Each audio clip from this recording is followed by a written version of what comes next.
¿Qué tal? ¿Cómo están? Bienvenidos a un programa más de Los Observadores. Hoy vamos a tratar pues este tema tan difícil que es el sistema de salud y todo lo que está pasando justamente en torno al tema de los pactos colectivos, el desabastecimiento en los hospitales, robo, en fin, muchísimas cosas que se pueden hablar de un sistema que verdaderamente parece estar ya próximo a colapsar de una manera importante. Para ello tenemos a nuestro invitado, el doctor Ludwig Ovalle, quien exministro de Salud justamente, y también a nuestra amiga la licenciada Gloria Álvarez, que siempre ha estado acá con nosotros en Los Observadores. Así es que, bueno, pues vamos a empezar a platicar y vamos a empezar. Doctor Ovalle, no es nada nuevo lo que está pasando en salud. Y cada ministro se topa con la barrera de los sindicatos que son inamovibles, intocables. Cuéntenos un poco, ¿qué es lidiar con esto? Bueno, muchas gracias por la invitación y estoy aquí muy a gusto acudiendo al llamado de ustedes. En realidad la cartera de salud es un ministerio bastante complejo, en el cual la cara del ministerio son los hospitales, pero que tiene muchas otras áreas que inciden en la salud de los guatemaltecos, aunque lo que se mira del sistema es que hay constantemente problemas de desabastecimiento, de conflictos sindicales, de desatención de pacientes, de concentración de los hospitales más grandes. En primer lugar, pues parte del problema es que tenemos un sistema fragmentado en el cual los que pueden pagar en un seguro privado van, que es la mínima parte de la población. Luego tenemos el seguro social, que atiende a un 10% de la población, con casi el triple del presupuesto que tiene el Ministerio de Salud, que atiende al restante 85%. El financiamiento es un problema básico que tiene el Ministerio de Salud. En recursos humanos no ha habido una política de largo plazo y que trascienda gobiernos, porque desafortunadamente en cada gobierno se van reinventando o reiniciando ciertas situaciones. Lo que hoy se mira del desabastecimiento es consecuencia de muchas prácticas inapropiadas, como el no pagar a los proveedores, por ejemplo, el invertir recursos en cosas no prioritarias y un pacto colectivo que está desfinanciado y que está incidiendo en el presupuesto propio del Ministerio de Salud. En realidad, pues nos falta como país tener una visión de largo plazo para el sistema de salud. El presupuesto es el menor presupuesto que tenemos en toda la región de Latinoamérica. Todos los países invierten en salud alrededor del 5.6 al 7% del Producto Interno Bruto, y el Ministerio de Salud, por ejemplo, tiene el 1.1%. Como país invertimos el 4.5%, pero la mayor parte del presupuesto es el gasto de bolsillo de los guatemaltecos y que usualmente no lo invierten en lo más prioritario. Van a una farmacia, a veces no tienen la atención adecuada, y eso repercute en general en la situación de salud de los guatemaltecos. Vamos a ver, quiero que demos paso para introducir a los guatemaltecos en cómo está la crisis. Esta semana se dio pues un enfrentamiento ya frontal, directo, entre los sindicalistas y el ministro de Salud. Veamos. ¡Pueblo! Luego de que el ministro de Salud, Luis Monterroso, denunciara penalmente a los sindicalistas Luis Lara, Regina Ruano y Luis Alpírez por solicitar dinero a cambio de que se respete el pacto colectivo de los trabajadores de salud, Luis Lara, representante del Frente Nacional de Lucha, se refirió al proceso legal que se sigue en su contra. Estamos pidiendo mejores condiciones económicas y sociales de vida para nuestros trabajadores. Eso ha causado de alguna manera la cólera del actual ministro de Salud. Denunciar a un dirigente porque negoció colectivamente un pacto colectivo, pues es un mensaje negativo contra la democracia, ¿verdad? Segundo, ya ninguno va a querer negociar pactos, porque negociar pactos este ministro lo ha convertido en un delito. Lara indicó que estarán interponiendo acciones legales en contra del titular de la cartera de salud porque violenta los derechos laborales. Bueno, nosotros vamos a juntarnos con nuestros abogados para que ellos orienten la lucha jurídica. No significa que nos vayamos a quedar de brazos cruzados. Alejandro Castillo, Azteca Noticias. A su vez, el ministro Monterroso, pues esto es lo que le responde a los sindicalistas en todo esto. El titular de la cartera se refirió al pacto colectivo con sindicalistas, a los cuales se les hace pagos hasta por 1.000 quetzales diarios cuando llevan a cabo actividades en la región, y analizará lo establecido en dicho acuerdo. $600, realmente qué cantidad de hemodiálisis podría pagar. Podría pagar arriba de 10 hemodiálisis con un solo día de viáticos a nivel internacional. También se pronunció sobre el amparo que emitió una sala donde ordenaba que el sindicato se abstenga de llevar a cabo más paros en los hospitales nacionales ante el riesgo que representan estas acciones y la virtud del derecho a la salud de los guatemaltecos. Sandy Pineda, Azteca Noticias. Bueno, y obviamente el centro de todo esto es un pacto colectivo que se calcula alrededor de 1.600 millones el poder financiar solo el pacto colectivo en salud. La licenciada Gloria Álvarez tiene algunos detalles. Usted tuvo la oportunidad de hacer algunas entrevistas acerca de esto. Cuéntenos un poco. Sí, de hecho yo entrevisté a uno de los sindicalistas que salió ahí en pantalla, ¿no? Quien dio declaraciones, quien estaba a su derecha. Y el problema principal, sobre todo ahorita que se nos vienen elecciones encima, es que estamos a 30 días de elecciones.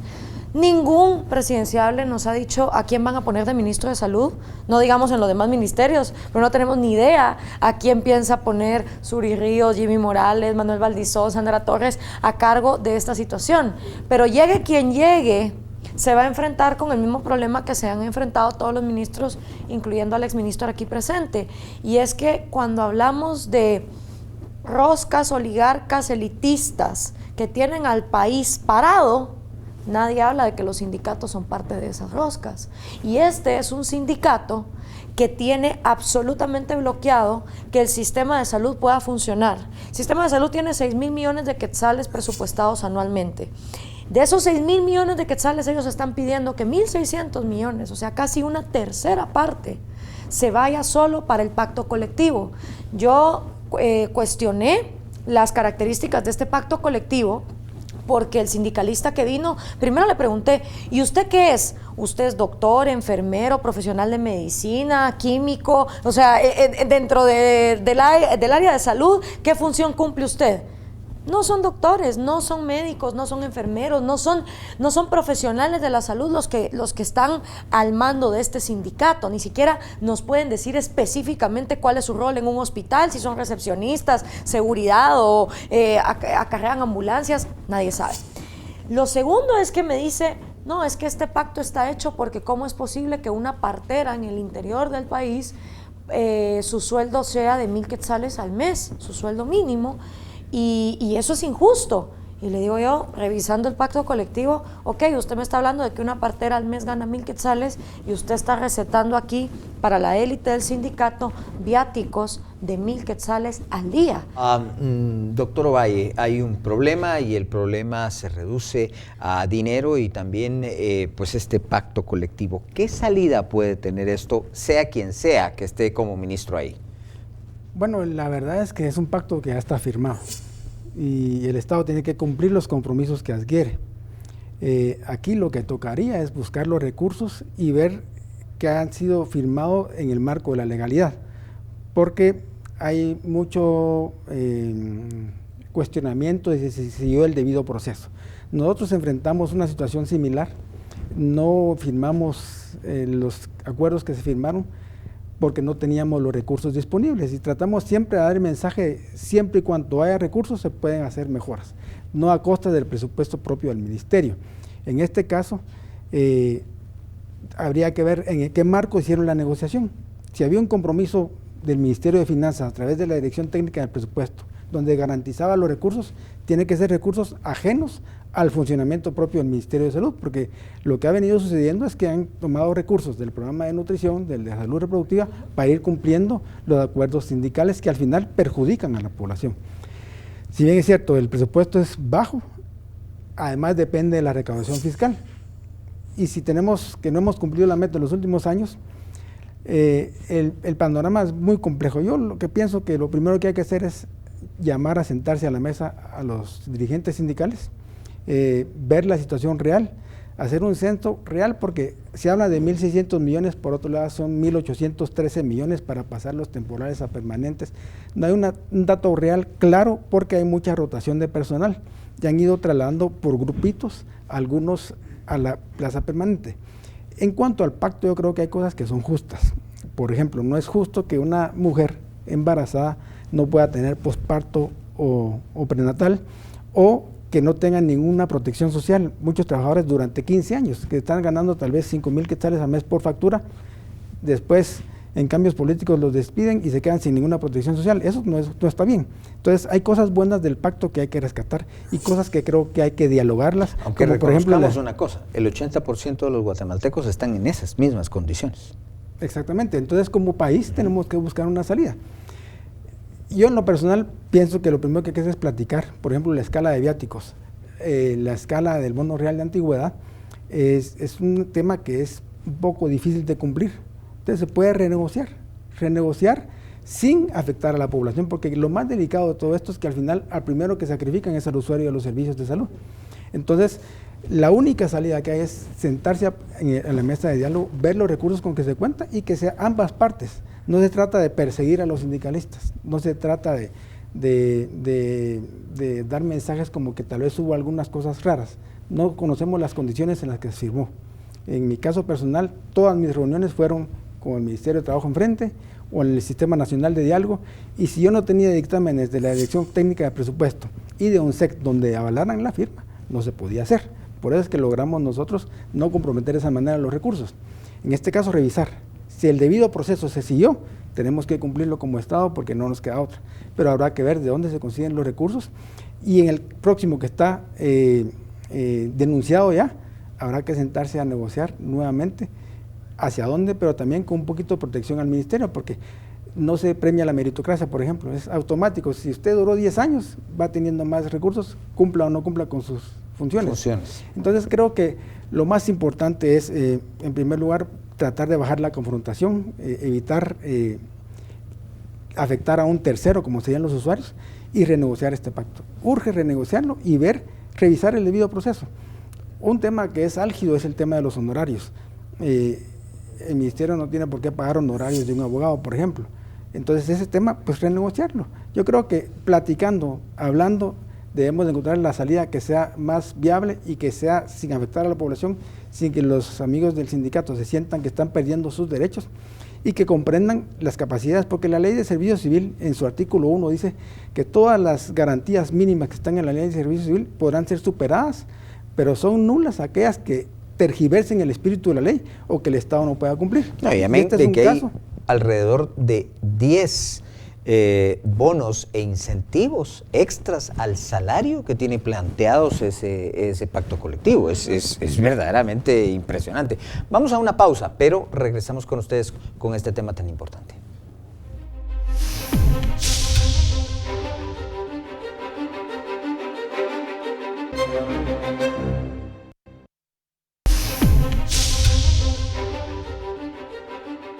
Continuamos en Los Observadores.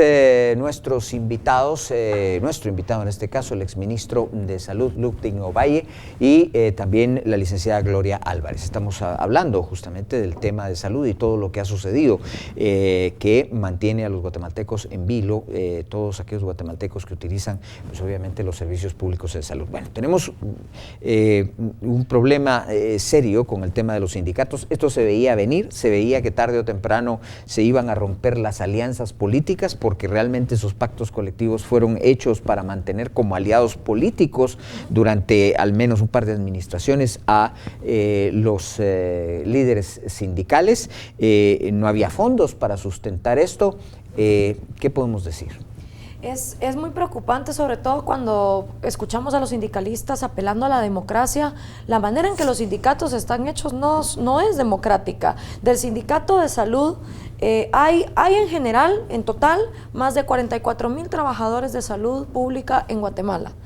De esos 44,000, cerca de 22,000 pertenecen al sindicato, y la otra mitad no pertenecen al sindicato. Pero dentro de ese pacto colectivo se dice: dentro del sindicato y fuera del sindicato, todos los trabajadores del Ministerio de Salud van a estar representados por lo que el sindicato diga. Entonces dice uno, ¿qué democracia hay ahí? Porque yo me imagino, igual que pasa con el sindicato de educación, que no todos los maestros son como Joviel Acevedo, hay algunos que sí les gusta dar clase. Entonces me imagino que dentro de esos 44,000 trabajadores habrá muchos que no están de acuerdo con lo que los sindicalistas están haciendo. Habrá muchos que sí les toca el corazón ver que las personas se están muriendo en los pasillos de los hospitales, y habrá doctores que sí tienen vocación de doctores, que sí hicieron su juramento hipocrático, que están hartos de esta situación, pero no pueden hacer nada, porque resulta que el sindicato es omnipotente. Entonces, ¿qué democrático tiene eso? Yo me encantaría ser tan optimista como el exministro, pero yo no estoy de acuerdo. Yo creo que no es la primera vez que pasa en la historia de Guatemala, ni en la historia de los países latinoamericanos, que un sindicato bloquee por completo un servicio público que es obligación del Estado para con los ciudadanos. Y ha habido excelentes ejemplos de cómo quitar a los sindicatos del camino y poder entonces trabajar para desentrampar. Yo creo que Guatemala está dando pasos para salir de la corrupción, y creo que los sindicatos son parte de esa corrupción y de ese bloqueo. Doctor, hay un tema que no hemos tocado, extra al pacto, y que también es igualmente preocupante: el robo de los insumos y de las medicinas, que es otro de los problemas de hace muchísimo tiempo en el asunto. Para nadie es un secreto que muchas de esas medicinas aparecen después a la venta en la calle. No solo las medicinas muchas veces se compran ya con sobreprecios, pagando deudas políticas, sino que encima de todo se roban los insumos y aparecen a la venta en la calle. Este robo de medicinas a grandes escalas, ¿realmente se puede controlar de alguna manera en los hospitales? Bueno, hay medidas que se pueden tomar. Sin embargo, en los hospitales hay tantos procesos internos, hay más de 300 procesos que se llevan a cabo. Hasta hay libros escritos. Hay un libro colombiano que se llama Las 1000 formas de robar en un hospital. Porque a veces son robos tal vez ingenuos, que un hilo es dura que solo se lo meten a la bolsa en lo que van a dejar algo. Hay robos a propósito. De hecho, nosotros en el San Juan de Dios tuve la oportunidad de ser director del hospital. Establecimos un sistema de cámaras de vigilancia.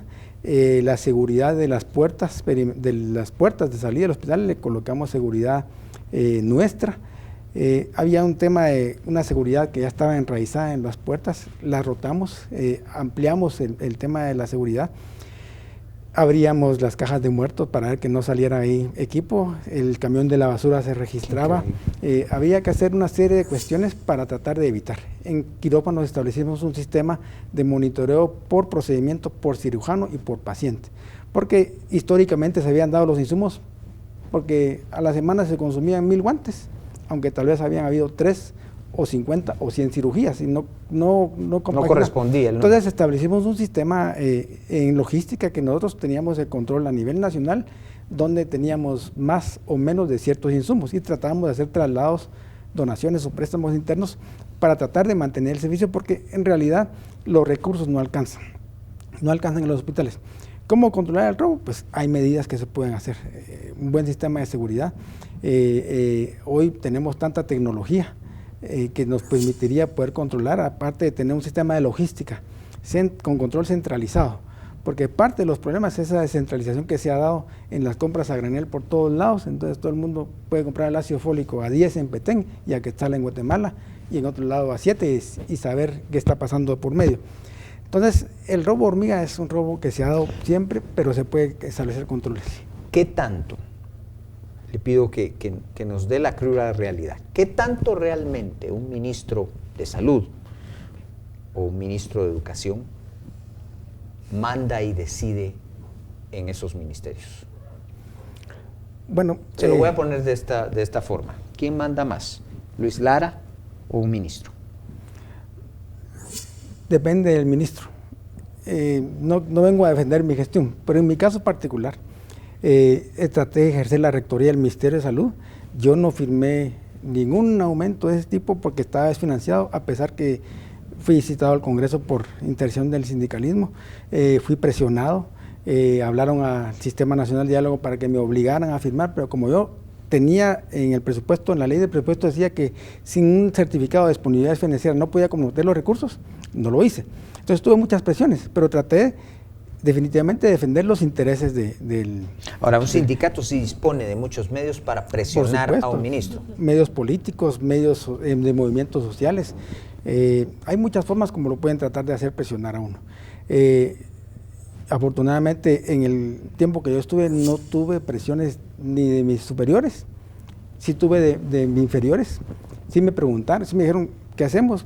No podemos dejar sin medicamentos los hospitales. Si yo le quito medicamentos, de hecho que ya son insuficientes para un compromiso como estos, al final estamos afectando a la gente.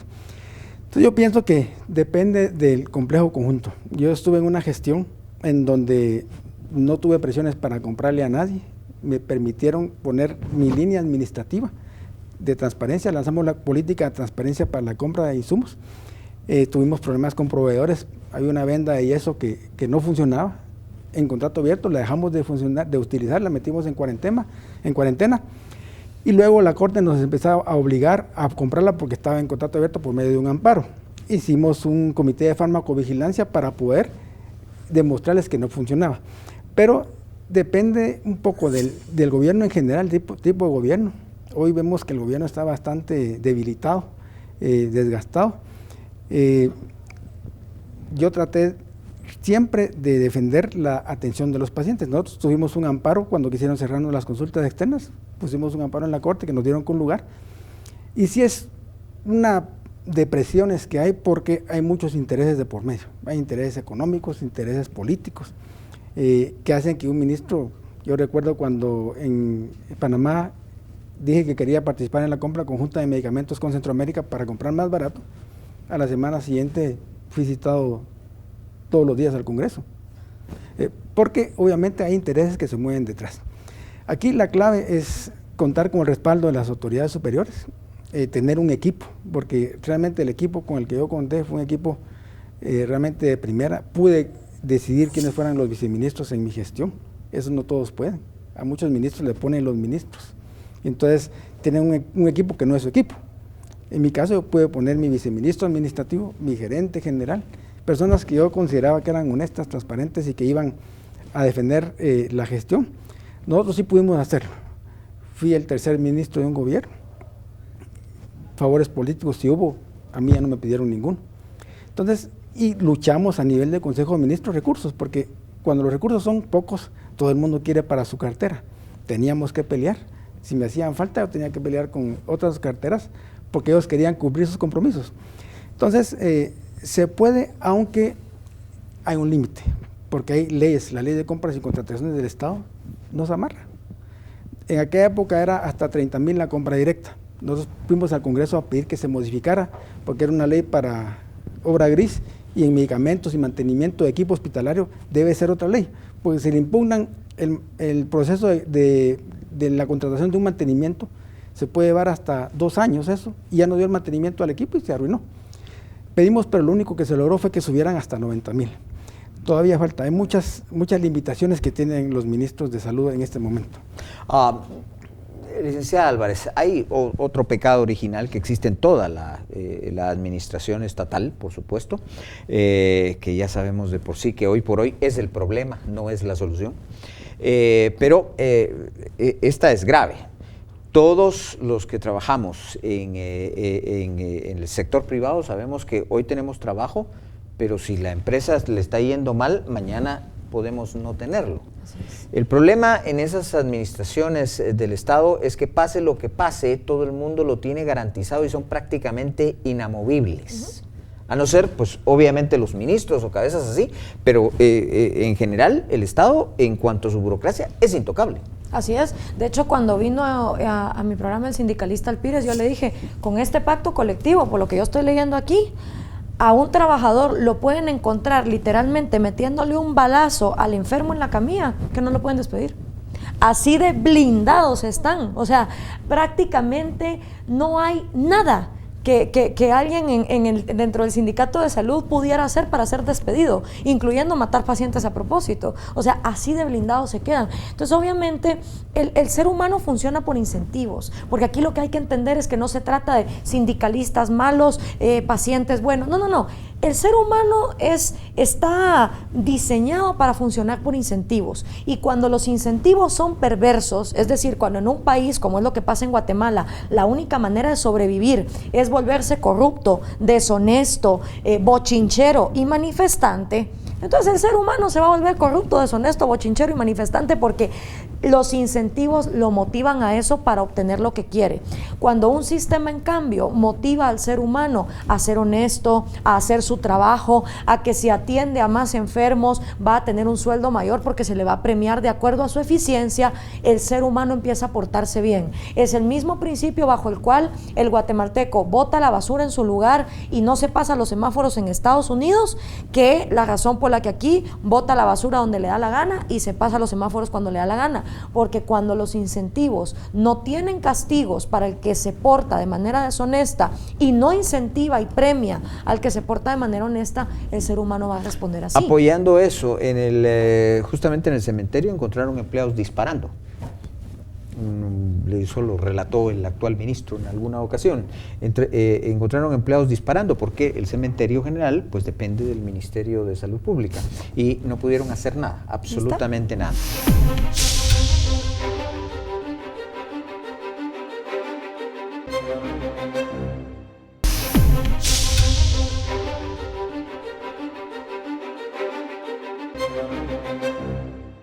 Sus comentarios finales, señores ministros. Bueno, en primer lugar, el Ministerio de Salud está inmerso en un sistema total del país que es el que está fallando. El Ministerio de Salud no puede ser ajeno al sistema. Estamos viendo que se reforme la ley electoral y de partidos políticos porque ahí empiezan los problemas. Si hay financistas de campañas que van a ellos a invertir, porque no es otra cosa más que invertir para poder sacar todas sus ganancias, luego empiezan a tener injerencia muchas veces en nombramientos de funcionarios o en querer salir favorecidos. Entonces, mientras el sistema en general del país no cambie, es difícil que el Ministerio de Salud pueda hacer mejor. La otra cuestión, hay que reformar el sistema de salud. Nuestro sistema de salud es un sistema de salud fragmentado, que en todos los países del mundo ha demostrado que no cumple con las funciones a las que es el mandato.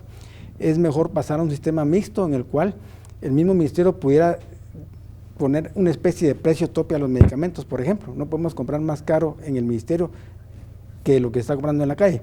Entonces estamos metidos en un sistema que necesita ser reformado en general en el país.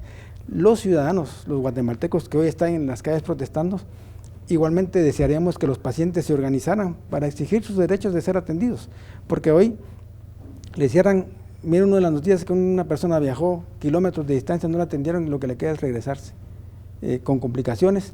Entonces también la ciudadanía se tiene que ir organizando, que haya un poquito de más auditoría social. Hoy yo invito al ministro actual y a los sindicalistas que se sienten a la mesa, que no perjudiquen a terceros. Es una buena noticia saber que se van a ventilar en los tribunales, que sea una lucha jurídica y no una lucha de calles, donde no vayan a tapar el acceso o la locomoción de la población, que no cierren la atención a las consultas externas, porque eso al final no les va a hacer ganar el pacto, ni van a conseguir los recursos que se necesitan para cumplir el pacto.